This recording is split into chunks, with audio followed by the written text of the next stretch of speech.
Come on, show the movie!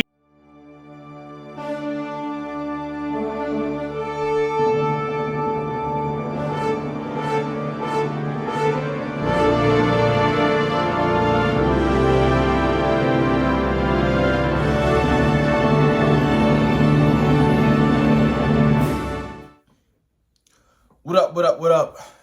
It's your man Tokyo George. That's right, that's my full name. I don't really usually say it, but that's my full name.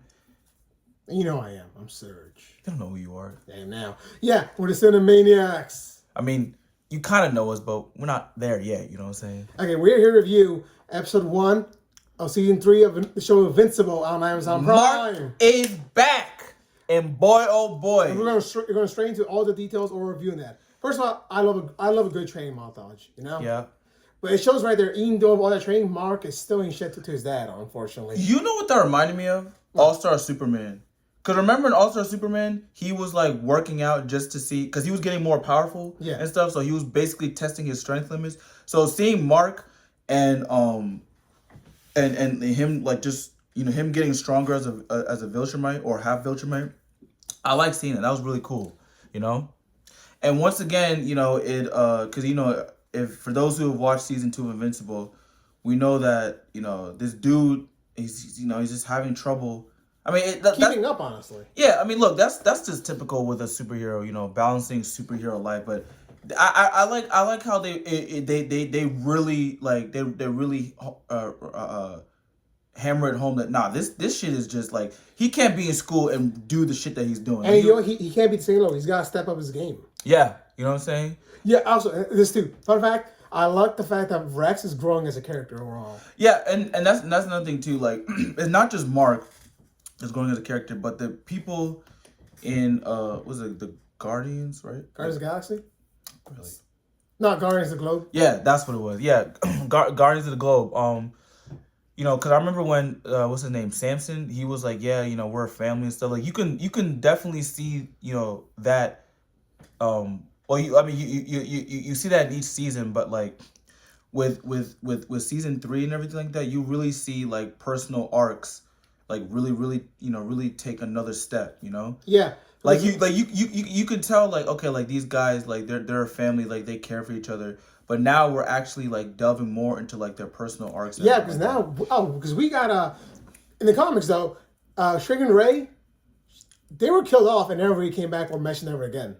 Who is it? The girl who shrinks. She's a male counterpart in the comics.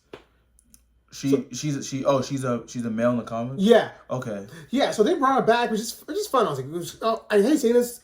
Shrink and Ray in the comics didn't really give him big enough role to matter. So her bringing back, there's no real difference. And I like that because it's just like. And of course, there'll be connection between her and Rex, which I love. Rex and Ray, or Ray and Rex. Oh, first of all, it's so obvious that they're gonna be together. Like it's like the setup is just right there. But my thing is that I like how, like, you know, not everything in a comic book translates well to the screen. Sometimes you gotta change it up. Yeah, that. I mean, this comic book is like what, at least 20 years old now. Yeah, so you gotta update shit, and then two is just like some characters that Also, because I read the comics, I try my best not to spoil anything.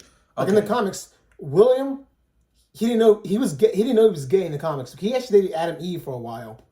Oh well, this one they said, well, it's 2020. You know, it's a 2010. So 2020. You're gay, you come right out. Yeah. But it's just like, and they did that in season 1. But like, it's just like, you know in the comic books and stuff, like some characters that may not be as important. Like they, you know, like as Serge said, they flesh them out and give them, you know, a little more dimension, which I like that. Plus, it also brings something new to fans who've already read the series. Because I've never read the series, but he's someone who's read the series, so seeing that is, you know, is new. Yeah, we saw a bunch of new characters now. We saw Multi-Paul. So Kate's again, brother. So again, I won't explain how their powers work exactly, but it's not science. Well, I mean, we could say that. No. This whole origin backstory, I will say that for later. I mean, okay, without you, because I don't know the origin story like that, but they do mention there's some type of family curse. Yep, that's it. Yeah, that's it. That's all it is. Curse. It's a family curse, and that's fine. We don't need like a whole. Plus, huge we actually saw Multi-Paul back in season 1. Really? Yeah. And during that, the whole when the Marlboro twins broke out of prison, right there. Oh, okay. Yeah, the quick shot, you miss it. But yeah, so you know they again talking about going into character arcs, whatever. Like, you know, Multipole is the brother of Duplicate and everything like that. And Duplicate, you know what I'm saying, she's definitely had her own. You know what I'm saying, she went from being a whore to someone that, yeah, come on, she was a whore, bro. She you basically fucked Eve's ex. You know what I'm saying? Well, actually, her current boyfriend. You know what I'm saying? Rex cheated on her. True. Again, Rex grows from that, which he does in the comics too. Yeah, but I also feel like a Duplicate, like, she actually grows as a character. Like, you know, her relation, even though it is creepy as hell, because he's like 1,000 years old, and not even just say he's 1,000 years old. Like, he's just like 50s. That's what he looks like, and then she's barely out of her 20s. So, but again, it, you know, their dynamic, even though it is kind of creepy, or whatever. I kind of do feel for them, you know what I'm saying? Because these guys have died numerous times and stuff. So that mental toll that, you know, that it takes, like, I definitely understand that. Yeah, here's the thing too. So the whole time travelers thing, the Declaration of Independence. That was okay, so, and then, you know, another thing too, the Declaration, and that, I think that's they definitely expand more of that later on in yeah, they will. They did in the comics. I won't say how that, but they expand more in the comics. Yeah, and those guys come back. The whole thing. But yeah, my favorite part is when you think about it, the Immortal probably helped make that. We think about it. Yeah, he's probably alive back then. He was Abraham Lincoln, or he took his place as Abraham Lincoln. Well, first of all, you definitely slept during social studies. Abraham Lincoln was way after the Declaration of Independence. Yeah, but the thing is, the Immortal's been around since way before that. Yeah, so yeah, exactly. So he wrote, he definitely wrote that shit. That's what I meant. I know Abraham Lincoln didn't write the. And then you know, he became. I think they actually said he was Abraham Lincoln at one point. Didn't I say that? I think he took his place as Abraham. So it was something down in the comics. He took his place as Abraham Lincoln. Yeah, you know what I'm saying. But you know that was well, I'll say this. That was a cool scene to see because a certain actor was voicing. Like, okay, so there's these two characters right from the future, and again. We don't even know their names at this point. No, they do say that who their names are. Okay. Yeah, they said there was Fight Master and Dropkick. They said who they are. Yeah, but they're just normal guys. Like they're normal-ish guys. They're like these twin, basically, karate masters or whatever, right? Mm-hmm. But we don't get, again, when we review later episodes, you'll know more about their backstory. But I thought it was cool to, like, it was kind of cool to see that, because for one, a certain actor who, if you've seen Blue Beetle, you know what I'm saying, he's the guy that voices those two guys. Oh, nice. Yeah, so the guy who's Blue Beetle, his name is, I know his first name is Zolo something. I don't know how to say his last name, but he's the guy that voiced those two characters. Because on Amazon you could see, like, who the cast members are. So I said, okay, who voices these two people? And it was him. And I was like, oh shit, that's pretty cool. Yeah, but let's get the real meat and bones. Doc Seismic is back. Yeah.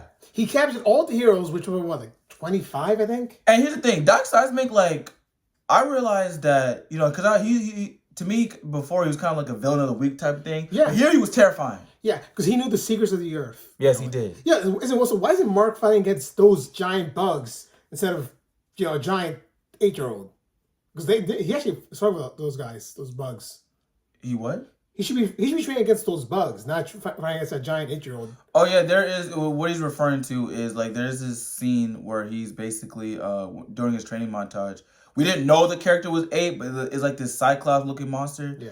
And it turns out that he's actually an 8-year-old mutant or whatever. Yeah. And and he's also of Indian of origin, because his parents are Indian. Yeah. So and the mom looks like a knockoff Debbie. I mean, okay.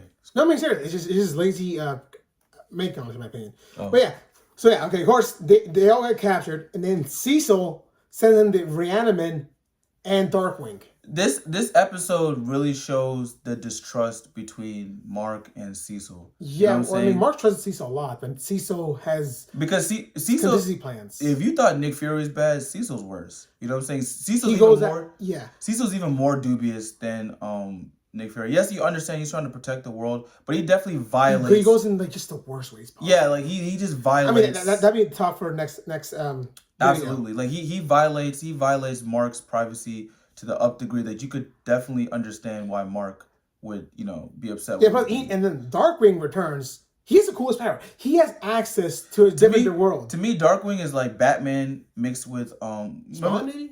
No, not Spawn. Remember that Shadow character in they probably don't know, but if you're a Static Shock fan, oh, that guy, yeah, right? that villain. Stretch. Yeah, my OG cartoon watchers. If you know Static Shock, you know exactly what I'm talking about. You know what I'm saying? Like that's what it reminds me of. Like it was like a mix of that. You know what I'm saying? Yeah, but the thing is, the whole episode it just is build up saying there's gonna be a huge clash between Invincible and Cecil. Yeah. You know, and I like that because again, it shows that theme of distrust of government. You know. Yeah. Okay. But also, it's kind of a bit Civil War-ish because you understand Cecil's paranoia. Okay. Well, yeah. But we'll talk about that more in the next videos. Yeah. So for now, don't forget to like, comment, subscribe. It really helps our video and our channel to grow. And we out.